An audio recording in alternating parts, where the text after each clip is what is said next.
Donc, là, je vais parler de la mention des suites. En fait, c'est une mention qui est très importante.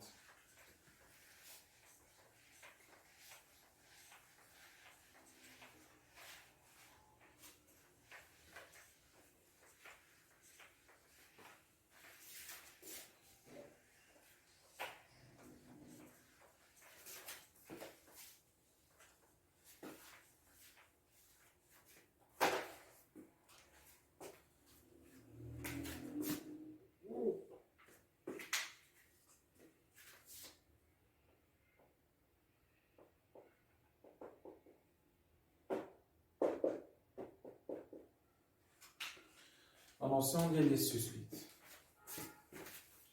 Comment on peut aborder cette mention? Soit fait une application définie de n vers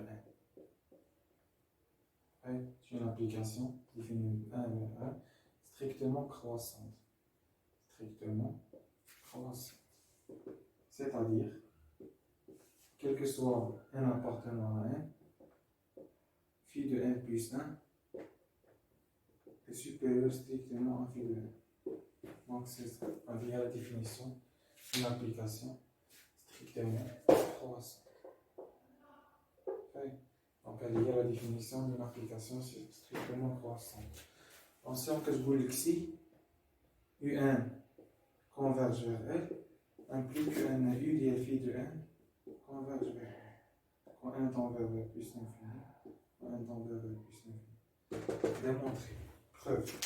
La première preuve, pour montrer, on doit montrer que n a un exercice comme ça.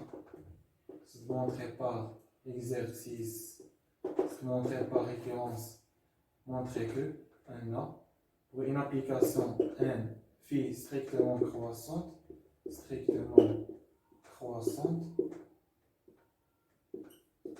alors phi de n est supérieur à égal à n. Donc, ce n'est pas une chose qui est difficile. Raisonnement par récurrence, on va raisonner sur ça. Raisonnement par récurrence. Pour n est égal à 0. Pour n est égal à 0, phi de 0, malha, phi n. Donc, phi de 0, malha, il est supérieur à égal à n. Parce qu'il est dans n, donc il est supérieur à égal à n. Ce qui est vrai.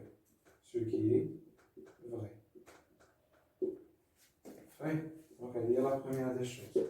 On fixe n appartient à n, et on suppose que n a phi de n est supérieur à égal à n. On a fixé n.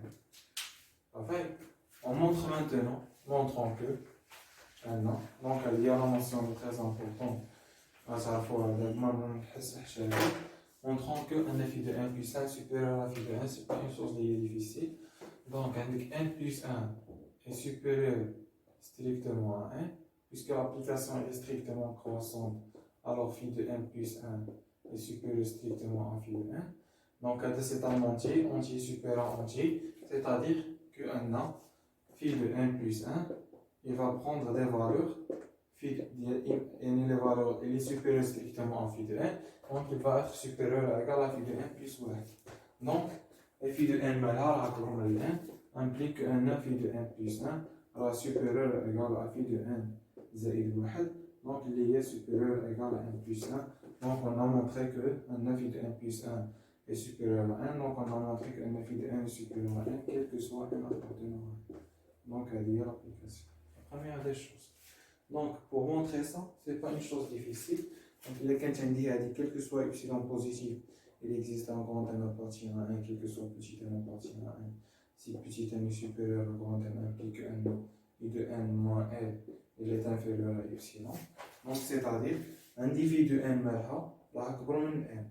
Ou n qui est là, la akbar min grand n. يعني phi de n كبر من grand n, هنا راه غتحقق ليا هذه.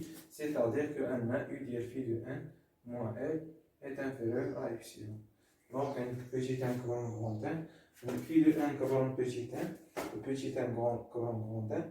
Alors n كتحقق ليا هذه l'égalité il y a l'égalité, donc I de phi de n moins L est inférieur à epsilon. Donc c'est ça. Il y a la deuxième des choses. Donc, il y a la définition. Il y a l'insu suite. Donc, je vais montrer qu'un L est un converge vers L, alors il phi de n converge vers L. Donc, c'est-à-dire qu'un L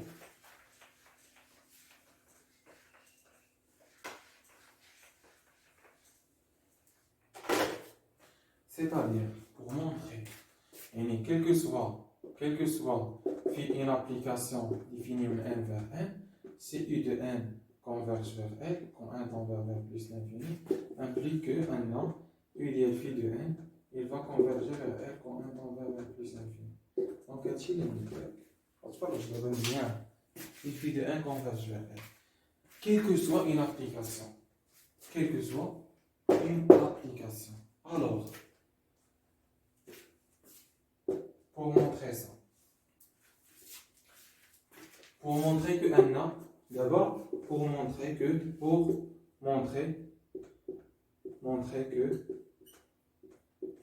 de la convergente, que Anna U de n est divergente,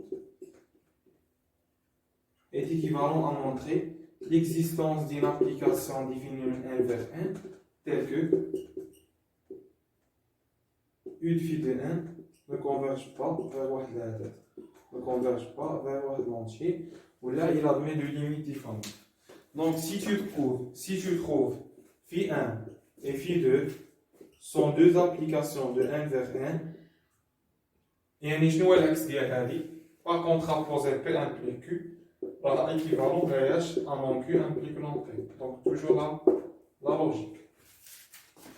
U de phi de n ne converge pas vers L, et un U de n ne converge pas vers L, donc U de n n'est pas convergent. Si vous trouvez deux applications phi 1 phi 2 définies de n vers n, telles que U de phi de n, il va converger vers L qui est différent de L prime, et qui converge vers U de phi de juge n, phi de 1 n, alors U de n est divergente, n'admet pas de limite. N'admet pas de limite. Donc, si la limite est l'infini, alors elle n'admet pas de limite. Donc, on va le résoudre sous forme d'un exemple.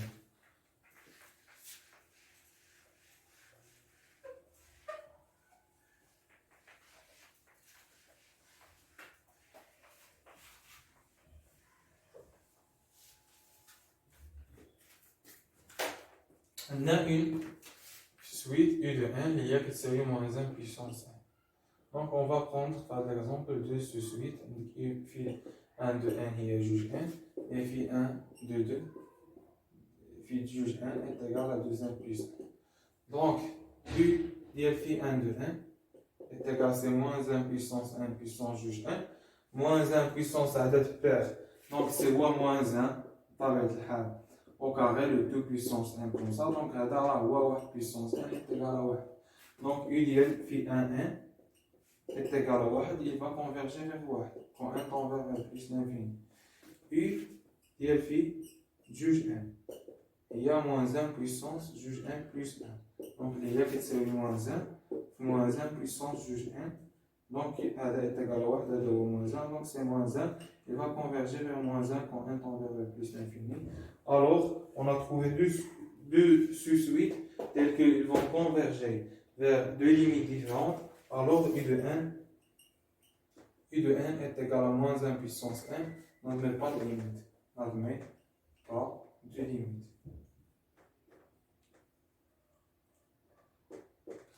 Donc, c'est ça. Il n'admet pas de limite. Donc, il y a la résolution.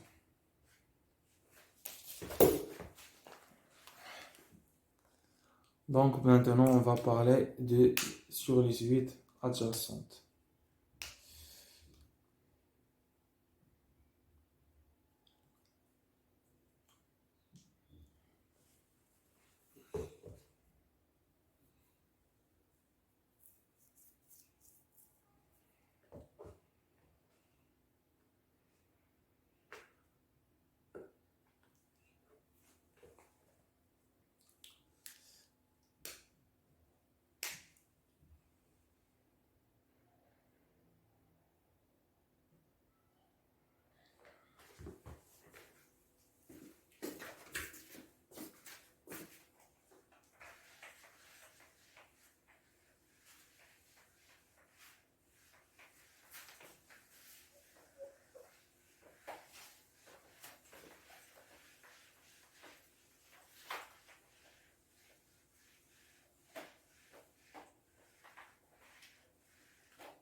notion des suites adjacentes. On a deux suites. On a deux suites, ici deux suites. U1 et V1. U1 et V1 sont dites adjacentes.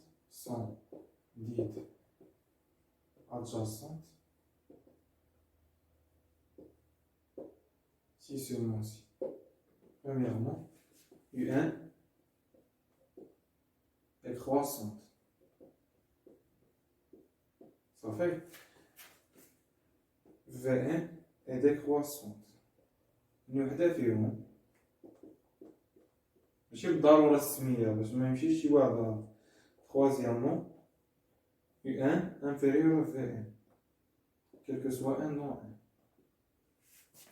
Quatrièmement, ils vont converger vers la même limite. Donc la limite de U1 moins V1, il va être égal à 0. Donc il y a la notion des suites adjacentes qu'on va attaquer pendant les exercices.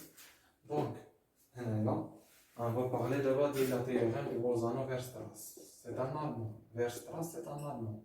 Théorème Bolzano-Weierstrass.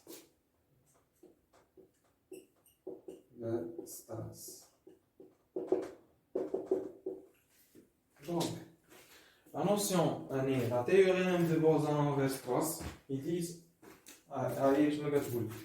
Si U1 est borné,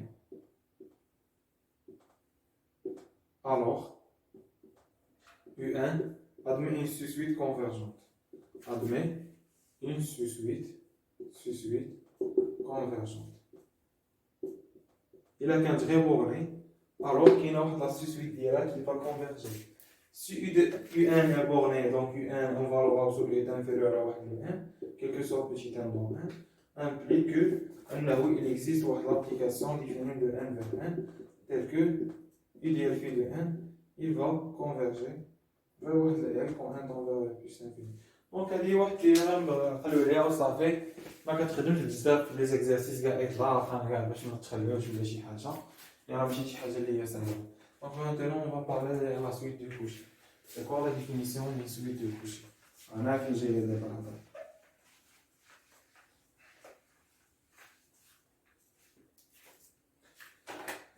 Suite de Cauchy.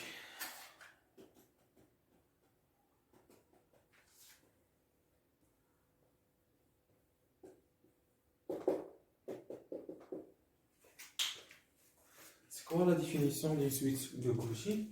Une suite de Cauchy, c'est une suite qui va éradiquer la proposition suivante. Quel que soit epsilon positif, U1 est dite suite de Cauchy si seulement si la proposition, quel que soit epsilon positif, il existe un grand n appartenant à 1. Quel que soit petit n et petit n appartenant à grand n, petit n ou m supérieur à grand n implique que un n u de n moins u de n est inférieur à epsilon. Donc, c'est suite qui va faire les propriétés. Je vais parler de quelques notions, soyez sûrs et certains de ça. Et il y a une équivalence entre U1 et de Cauchy. U1 et de Cauchy.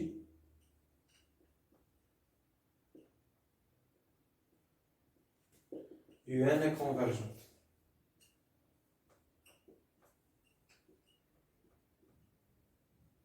Donc il y a une équivalence entre les deux termes.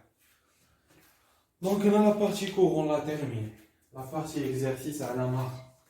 Et اللي كان عنده شي اكزرسيس يباس عليا وغادي ندخلو يعني زي اكزرسيس لقى فيه ديفيكولتي جو يعني غندير دي اكزرسيس بلاسيك و بوي on va voir شنو كاين يعني ça dépend des exercices كاين تكون soyez sûr certain بانه هادشي غير بارتي من لي بارتي مازال لي زيكزرسيس فيهم يدارو طالع ما يتخدم. السلام عليكم.